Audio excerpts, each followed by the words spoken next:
Hey guys, this is the Myers fan back with another video. I'm here to talk about Raw going to Netflix in a little over a week. And just like I told you in the first video that I made about this topic, that's not going to help the situation. It's just not. You know how I know? For two reasons, although they're really one reason, because they both cover the same thing. Let me explain. The fact that Triple H told you that Raw was staying PG, that's a red flag right there. And then I saw a picture of Otis and Maxine on the thumbnail for it being on Netflix. Otis is a WWE character for kids. That tells me everything I need to know right there, because he's the silly fat guy that eats ham and all that shit. And, you know, then you got Tozawa, and they're supposed to be like a comedy act or whatever.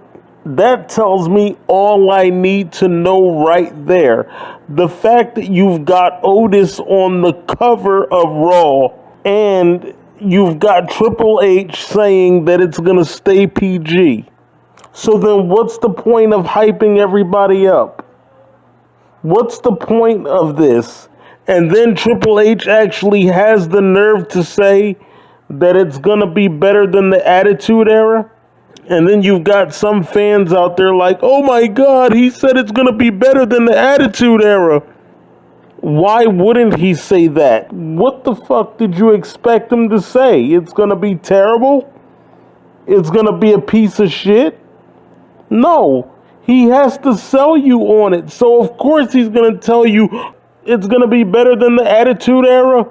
It's going to be the best thing ever. Let me tell you something. He talks about being better than the Attitude Era, being in a Renaissance period, being in a boom period. If WWE is really in a Renaissance era, if it's really in a boom period, why the fuck are they still doing low numbers in the ratings? That's what I want to know. Back in July of 1999, they were doing 8s and 9s, as in 8 million, 9 million. Now they can barely get 2 million. And this is a Renaissance period? This is a Renaissance era? In what world? What Triple H is going to do, and I think I've said this already, Triple H is basically going to take Raw and put a little bit of everything in there for everybody. He'll put a little bit of something in there for the Attitude Era / Ruthless Aggression Era fans. He'll put something in there for the kids. That's what he's going to do. And I got news for you. He can repackage the era all he wants. This is still the PG era, except it's slightly better. A little bit better than it was back then. And that's not saying much, because there was a time when I actually thought that this period, if you want to call it that, is worse than the PG era. I don't believe anything this guy says. It's like Vince Russo said, of course he's going to tell you it's going to be better than the Attitude Era. What else would he say? He's not going to tell you not to watch it. Of course they're going to have Roman Reigns doing a tribal combat match. Of course they're going to try to get The Rock. Of course they're going to try to get Cena. Of course they're going to get CM Punk. They have to draw you in. And what he's going to do is he's going to do that for the first couple of episodes, and then it's going to go right back to being, in the words of The Rock, a steaming, stinking pile of monkey crap. It's going to go right back to being the same old PG bullshit. He's going to reel you in for the first couple of weeks, and then it's going to go right back to being what it was. You know why? Because WWE can't decide what the fuck they want to be. They can't decide. They want to be edgy sometimes, I feel like, but they don't want to piss off their sponsors. So they have to maintain that kid-friendly environment. And like I always say, the reason I watch it is in the hopes that something happens.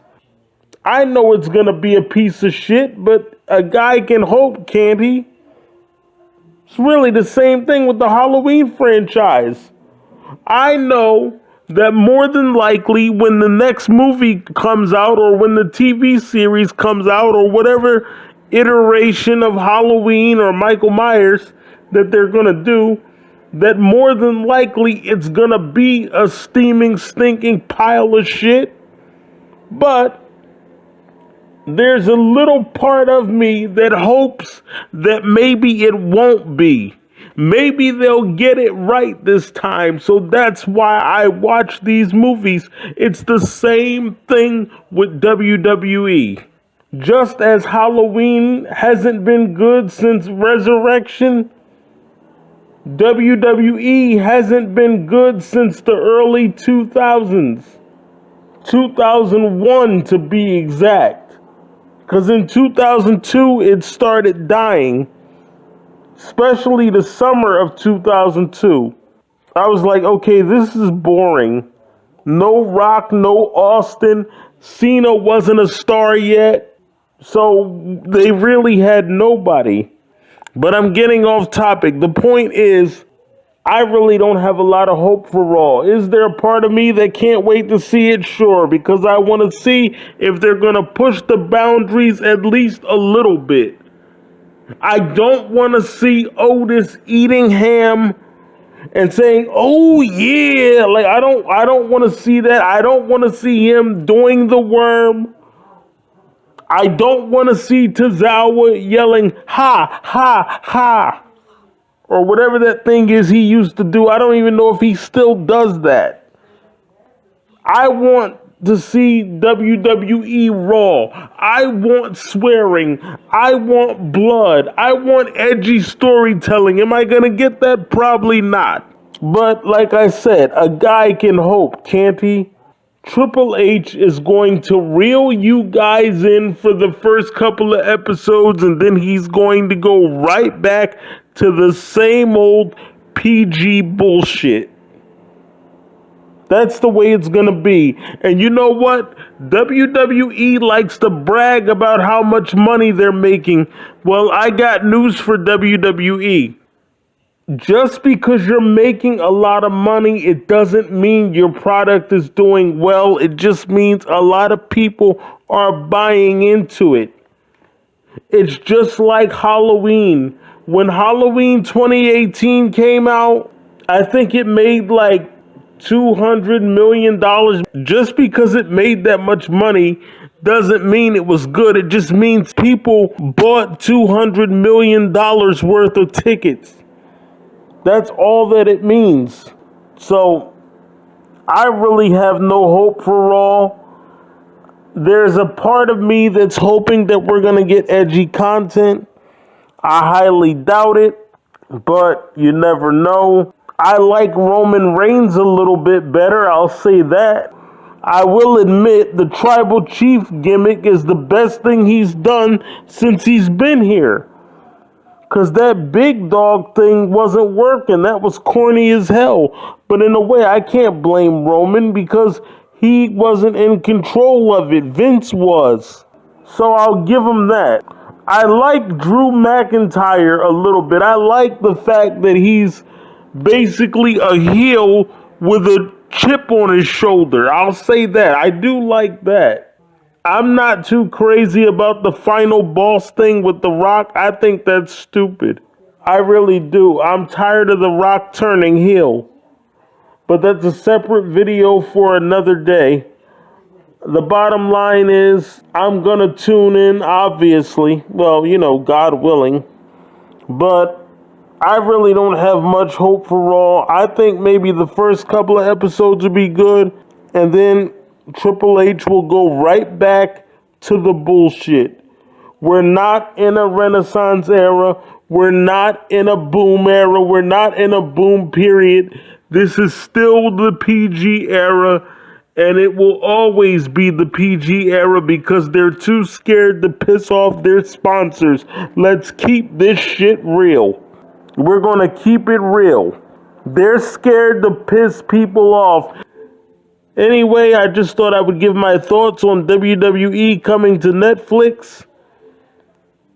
I believed it then and I believe it now. Wrestling is still dead. Except for when the New Day turned heel, but they botched that. We need that promo for them to fully explain why they turned heel, just as Becky Lynch explained why she turned heel in 2018. And they just totally screwed that up. But the attitude / ruthless aggression fan in me has hope. That is why I'm watching this show all these years later. Thank you guys for listening. I'm the Michael Myers fanatic. I approve this message. And the next time I have more Halloween content for you, I'll let you know. You know what I always say on this channel. When I know more, you'll know more. Talk to you guys later. Please be sure to follow me on all forms of social media at the MyersFan25 and hit the notification bell so you don't miss an upload. Thank you for watching.